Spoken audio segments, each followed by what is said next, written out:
Hi, I'm Dr. Elliot Adam from ElliotOracle.com. I'm also the author of the best-selling Fearless Tarot and Tarot in Love, Consulting the Cards in Matters of the Heart.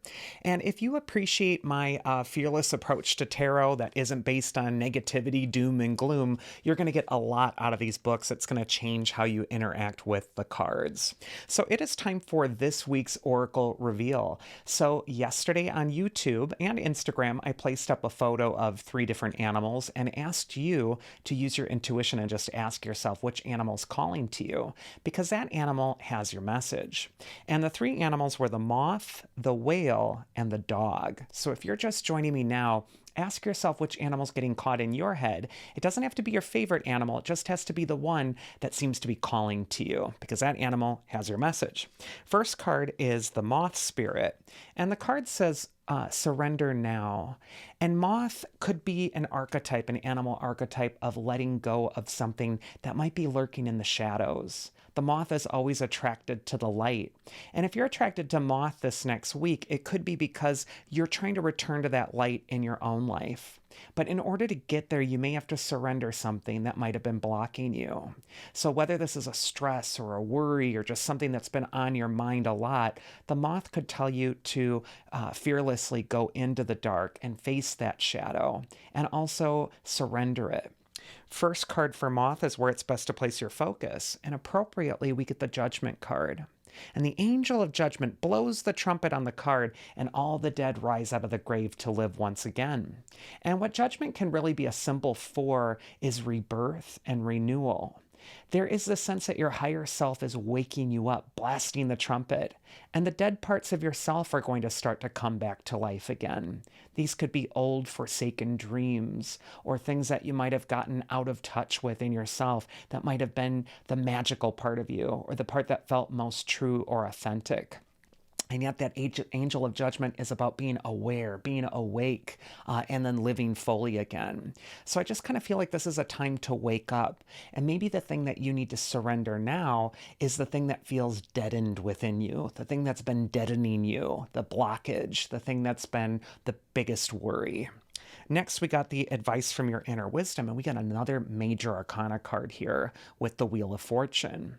And the Wheel of Fortune is comprised of 2 parts. You got the rim of the wheel where those figures are rising and some are falling. And then you also have the hub of the wheel, the center of the wheel, which is a symbol for your center. The rim of the wheel can be a symbol for the external world, other people, what other people are going to do, what they think of you. And it's all those things that are outside of you that you don't have any control over. And the advice of the Wheel of Fortune is always to return to the hub of the wheel, to get back to your center, to get to the eye of the storm. I think there's a sense like you're waking up and you're breaking out of something that has been causing you stress or strife or difficulty. And I just kind of feel like it's time to come back home to that authentic center and let all that crazy just kind of float around you, around the wheel, without you getting too caught up in it. And major arcana cards, too, when they come up in clusters, can indicate that this is a time where you're working on the major parts of your life. So this could be a time of deep spiritual exploration, or it could just be a time when you really want to journal, or maybe do even your own reading and really get back in touch with that deeper sense of who you are.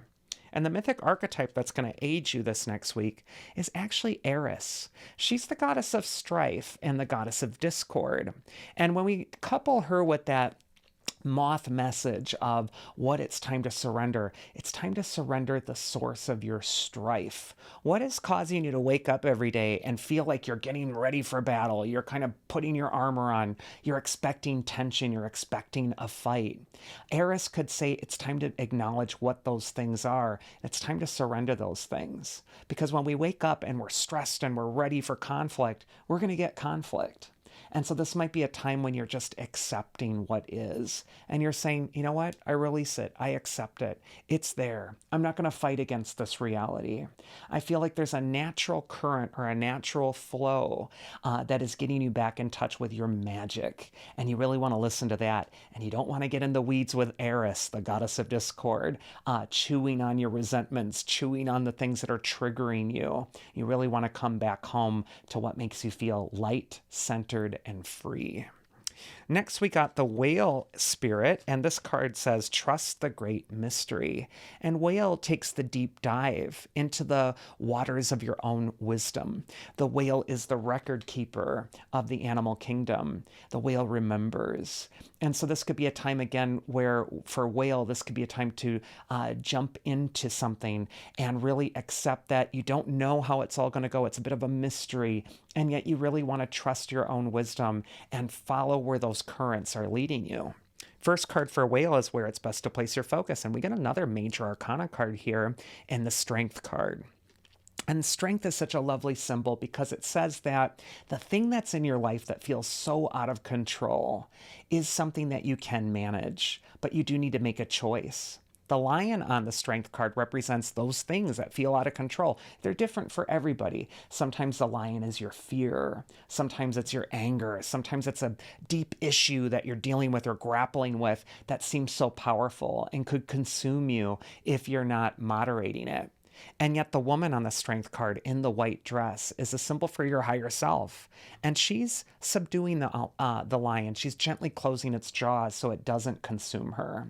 So this could be a time for you this next week, if you pick whale, to make some daily choices that are leading toward your sense of personal empowerment again. It's reining in the beast. It's not letting the beast run your life. Instead, you're really managing or directing where the lion's energy and power is going to go. Because the lion isn't evil. And if you can take that wonderful reserve of energy and channel it toward the right place, the lion can represent accomplishment, achievement, and positive self-esteem. The advice from your inner wisdom this next week, if you pick the whale, is the Ten of Swords, however. And, when we see the victim on the Ten of Swords, it's so in contrast to the victor on the Strength card. Really, this next week, whale, you have a choice. You can either give in to the thing that's defeating you, and it's like, I'm so rinse and repeat. I'm just doing the same thing over and over again. It feels like I'm not getting anywhere because I'm not. Or you can kind of acknowledge that that's not working, stop avoiding the change, and instead get your sleeves rolled up and take charge of it, take control.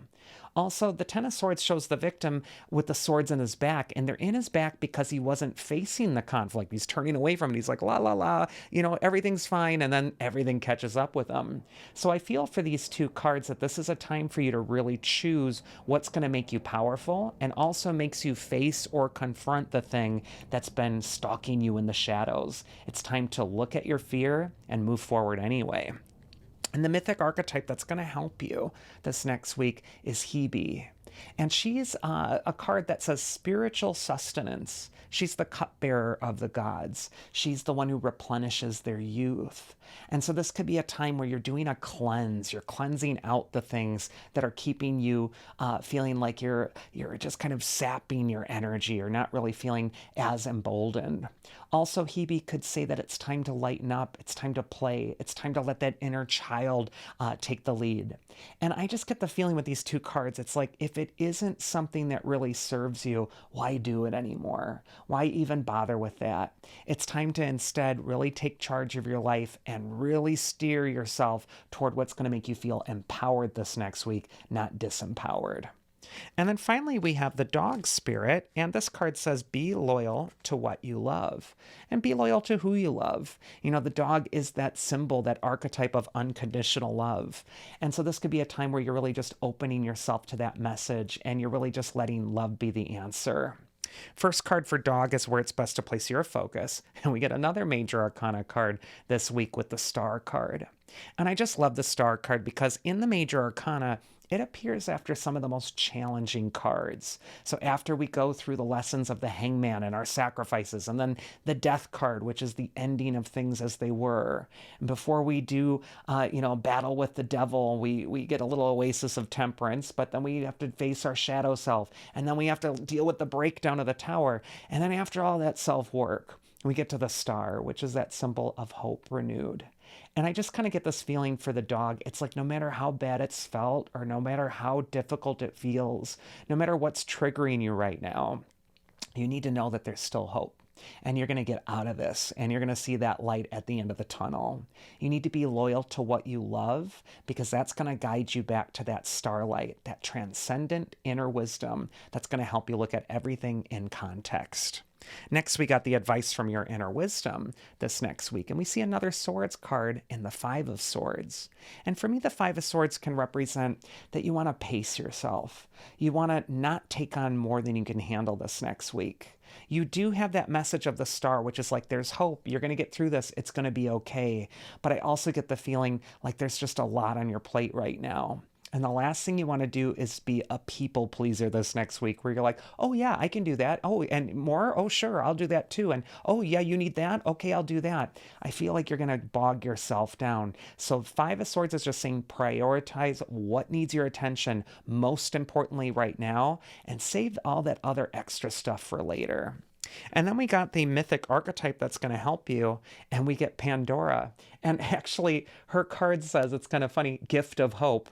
And, Pandora, she opens the jar or the box in the mythology, and all the evils come out of the world, and she shuts it just in time for hope to remain. So that symbolism of hope seems really prevalent right here. And full disclosure for the Oracle Reveal, when I pull these cards, I find out with you, what cards are coming up every week. They're kind of a mystery to me until I just start running my mouth and letting the message come out. But that message of hope is really powerful this next week for you. So I feel if you're attracted to that dog animal spirit, do not give up hope. The light is in sight. And that is this week's Oracle. I do hope you enjoyed it. If you did, you can always schedule a one-on-one session with me at elliotoracle.com. I love connecting with you there. And also, I have a ton of free resources available at elliotoracle.com, such as card meetings, all of that stuff. You can also pick up my books, Fearless Tarot and Tarot in Love, on my website. I have signed copies available, and these are game changers for taking a more empowered approach to the tarot. Otherwise, I hope you all have a happy week, and I will see you here again next time, so do take care.